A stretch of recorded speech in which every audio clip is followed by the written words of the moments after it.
सुप्रभात मंडळी. मी नीलिमा पटवर्धन आणि आज एक छानशी पोस्ट आली आहे माझ्याकडे. अगदी साधं रोजच्या आयुष्यातलं एक कृत्य, पण त्याच्यावरती खूप छान विवेचन केलेलं आहे. तुमच्या सगळ्यांच्या बरोबर शेअर करते. बघा, आवडतंय का? कपडे वाळत घालताना आयुष्याची शांत कहाणी, असं शीर्षक आहे.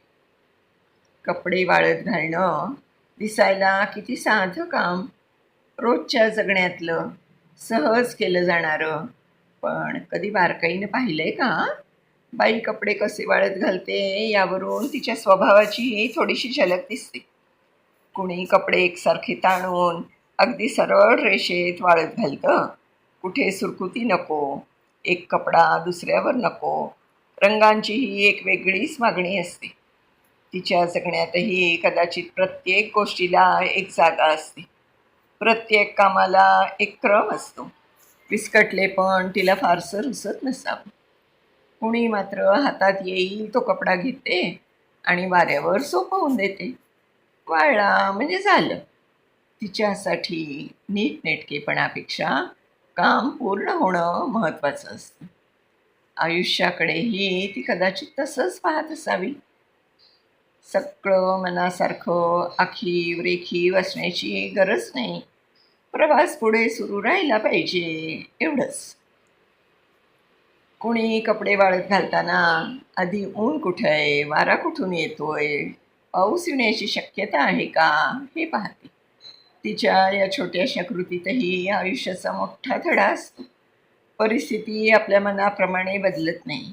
आपल्या परिस्थितीनुसार स्वतःला जुळवून घ्यायचं असतं. कुणी कपडे इतक्या जपून पसरते, जणू त्या प्रत्येक कपड्यात एखादी आठवण गुंडाळलेली असते. मुलाचा छोटासा शर्ट, नवऱ्याचा आवडता कुर्ता, स्वतःची एखादी साडी. कपडे तिच्यासाठी फक्त कपडे नसतात. त्यांना स्पर्श करताना तिच्या आयुष्यातले कितीतरी क्षण हाताला लागून जातात. आणि काही स्त्रिया असतात ज्या स्वतःचे कपडे शेवटी वाळत घालतात. आधी मुलांचे, मग नवऱ्याचे, मग घरच्यांचे. सगळ्यांचे कपडे उन्हात व्यवस्थित पसरले की शेवटी स्वतःची एखादी साडी किंवा ओढणी त्या दोरीवर जागा शोधत असते. कदाचित हीच तर तिच्या आयुष्याची गोष्ट असते.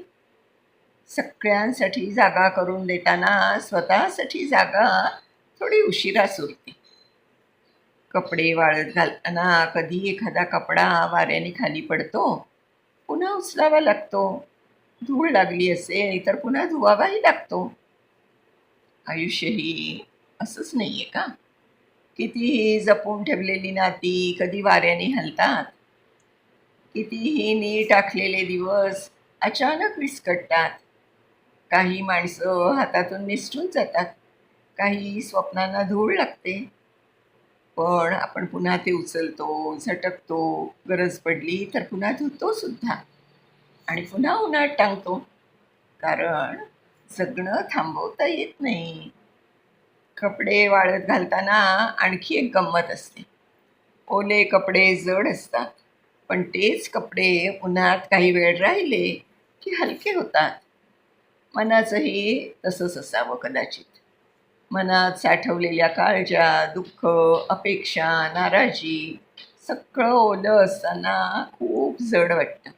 पण ते थोडं वेळेच्या उन्हात, अनुभवाच्या वाऱ्यात आणि स्वीकाराच्या मोकळ्या आकाशाखाली ठेवलं की त्याचं ओझं कमी होत जातं.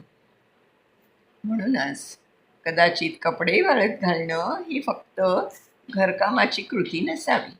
ती एका स्त्रीची रोजची छोटीशी जीवनशाळाच असते. कपडे सरळ करताना ती कदाचित स्वतःलाही सावरत असते. सुरकुत्या काढताना आयुष्यातल्या सुरकुत्यांनाही वरती पण हात फिरवत असते. वाऱ्यावर कपडे सोडताना काही गोष्टी नशिबावर सोडायला शिकत असते. आणि संध्याकाळी कोरडे कपडे गोळा करताना दिवसभरात स्वतःमध्ये साठलेलं काहीतरी पुन्हा घडी करून ठेवत असते. म्हणून पुढच्या वेळी एखादी बाई कपडे वाळत घालताना दिसली तर फक्त एवढंच पाहू नका की ती कपडे कसे टाकते. कदाचित त्या कापडांच्या मांडणीत तिची शिस्त असेल, तिचा स्वभाव असेल, तिचं प्रेम असेल, तिचा थकवा असेल, तिची स्वप्नही असतील आणि सगळ्यात महत्त्वाचं तिचं आयुष्याकडे पाहण्याचं एक शांत अबोल तत्त्वज्ञान दडलेलं असेल. कारण बाई कपडे फक्त वाळत घालत नसते, ती रोजच्या रोज आपल्या आयुष्याची घडी घालत असते. खरं आहे ना मंडळी? किती छान, अगदी रोजच्या आयुष्यातली साधीशी कृती, पण किती सुंदर विवेचन केलं आहे. माझी खात्री आहे तुम्हा सगळ्यांना हे नक्की आवडेल. कोणी लिहिलं आहे माहिती नाही, पण खूप सुंदर लिहिलं आहे. ज्यांनी कोणी लिहिलं आहे त्यांचे खूप खूप धन्यवाद. पुन्हा अशाच एका छानशा गोष्टीसह उद्या भेटूया. तोपर्यंत बाय बाय.